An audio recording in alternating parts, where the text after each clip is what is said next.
Hey there, Soulshines, it's Michelle here, and I'm inviting you to wake up and live. And it's been a few days since I recorded a video, so I wanted to record one and kind of let you guys know what is up, what is going on.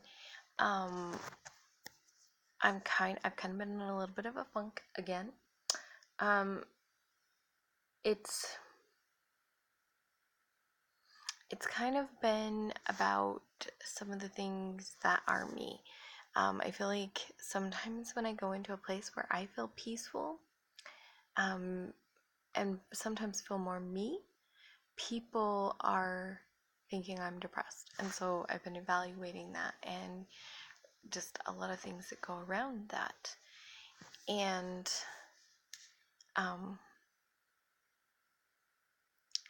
I've been thinking about how, as a little girl, I got the message that being shy was wrong. And because I'm a reserved person, and I'm still a reserved person, so when I'm in a new situation, it shows up as shy. In those moments, I kind of am shaming on myself, like I'm being wrong, because I have this message in my head telling me that it's wrong to be shy.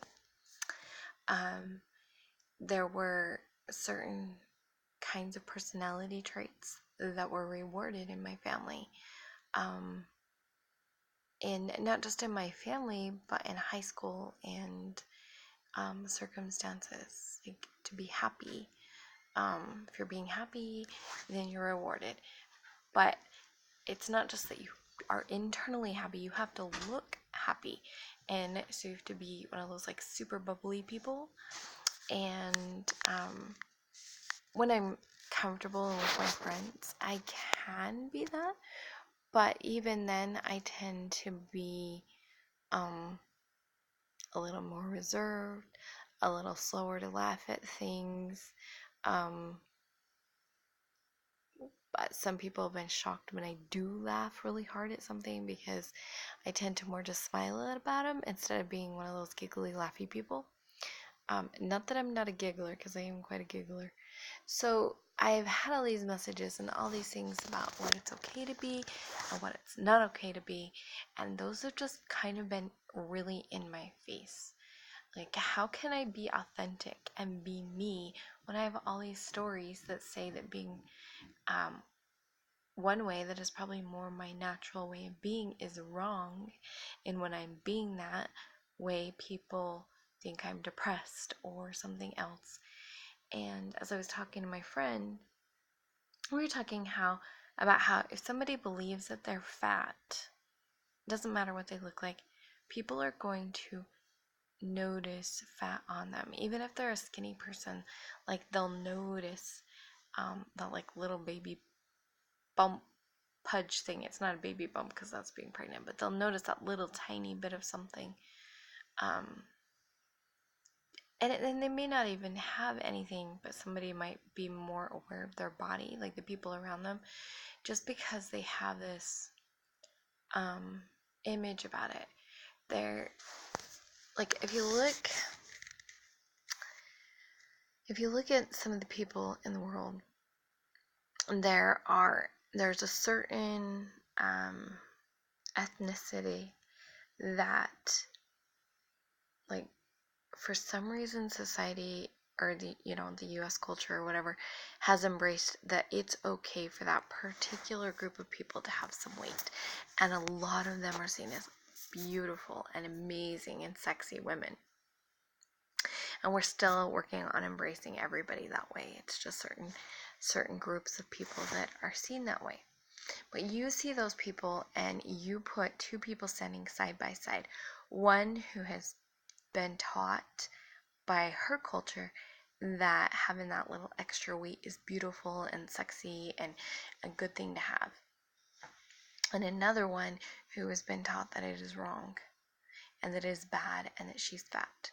You put those two people standing by, they could look exactly the same physically, but you put them standing by side, and you will see the one person, you'll notice her body, or you'll see her as fat, or you will, like, sometimes you'll have the judgments and you're like, I don't even think that way about people. Why am I thinking this? And the other one, you'll think she's sexy and beautiful and so confident. And it's because whatever we believe about ourselves, we're putting that energy out there, and so people bring that energy into them. And so if I believe that being a specific way, like being a more quiet person, is going to be seen as depressed, then here's what's happening. Okay, so I gotta give you a little background for this for a minute.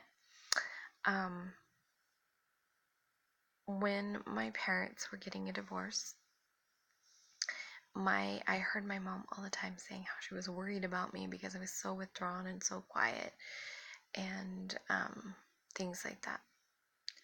It may have had absolutely nothing to do with whatever she thought it was. It may just have been that there was a lot of changes going on in my life, and I was the kind of person that was just more quiet and withdrawn. As a mother, I've noticed that my kids will be like all out with family and everything, and then they get to a certain age and they kind of go more into their own room and their own space as they get more comfortable with being alone. So who's to say what really happened back then? Was I really withdrawn because I was unhealthy or depressed, or was I withdrawn just because my nature is to escape for a while? Kind of go into my own little world for a little while. So who's to say which energy was the case? But the message that I heard over and over and over again is that being quiet and withdrawn was a sign that something was wrong. So I have this loop playing, and so when I allow myself to go into a more quiet space, and if I try to live there for a while, like instead of trying to be the person that I somehow had the message, this is the way you have to be accepted. You have to be the bubbly, outgoing person. And so when I try to be like, you know what, it's okay for me to not be a bubbly, outgoing person. It's okay for me not to be a more quiet person, a more reserved person. And so I'll start going into that, and then I start getting depressed. And I'm like, why am I getting depressed? And the awareness I have lately is it's because that program was going on in my brain. And just like we see, the two different women differently, because my brain sees me, oh, you're being quiet and withdrawn, you're allowing yourself to, kind of go into your own space for a while, you must be depressed. And that's what's going on in my subconscious, and so it's creating depression, which is very frustrating. Very frustrating, because I'm like, I can be quiet and happy. It's okay. I can be quiet and peaceful. It's okay. Just because I'm quiet doesn't mean I'm not happy. And so that's what I've been dealing with the last few days, is just all this awareness of all the different stories and programs that have been going on in my head about what it means to be me, and why it's not okay to be me, and why this other behavior is better for me. So I've been dealing with that and reprogramming it. And I'm sharing this with you because you may have similar programs going on. And, if you're not being seen, as I had a kind of conversation with somebody earlier about being seen, maybe you don't feel like it's safe to be seen. And maybe it's not safe to be seen because you have some of these programs going on in your head. Some story, this kind of behavior was rewarded, so I have to be this way. We have a culture that's very extroverted.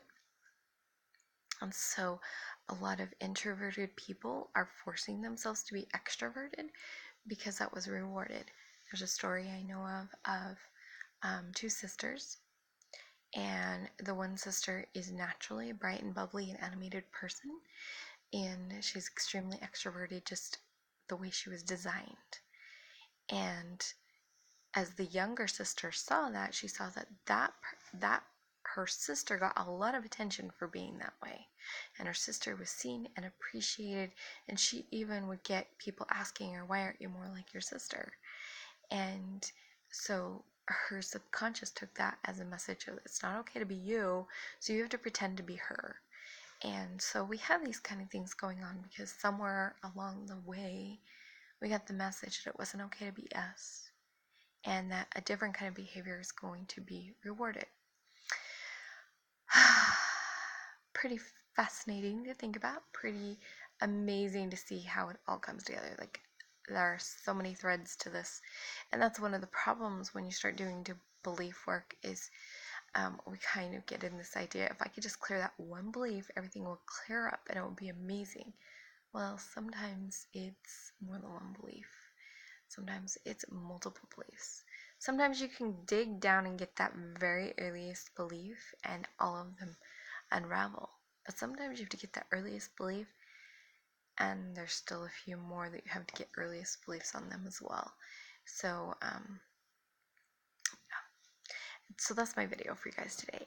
Like, become aware. Ask yourself, am I hiding from something? Am I willing to see myself? Is it safe to be me? Ask yourself these kind of questions.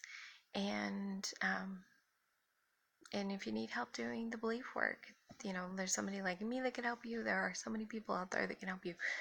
If you need help doing that kind of work, find somebody to help you. Because I really want to see you, the real you. I want to see the real you shining through.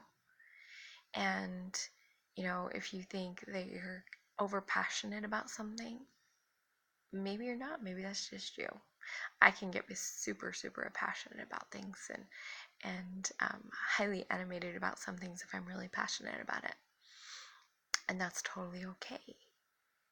What's not okay is when I'm forcing myself to be something I'm not because I want to be liked. Interesting things to think about. I hope I didn't ramble too much. I feel like got to a point where I was talking in circles. I hope that you understand it and that you can get some value in this. Maybe start thinking about some of the places that you might be hiding or by pretending to be somebody else or holding yourself back. I love you guys. Remember to let your light shine, whether it's a big bouncy sunbeam or a gentle moonbeam, whatever kind of light that you have to shine, let it shine big, bright, live, and beautiful. And I'll see you guys next time.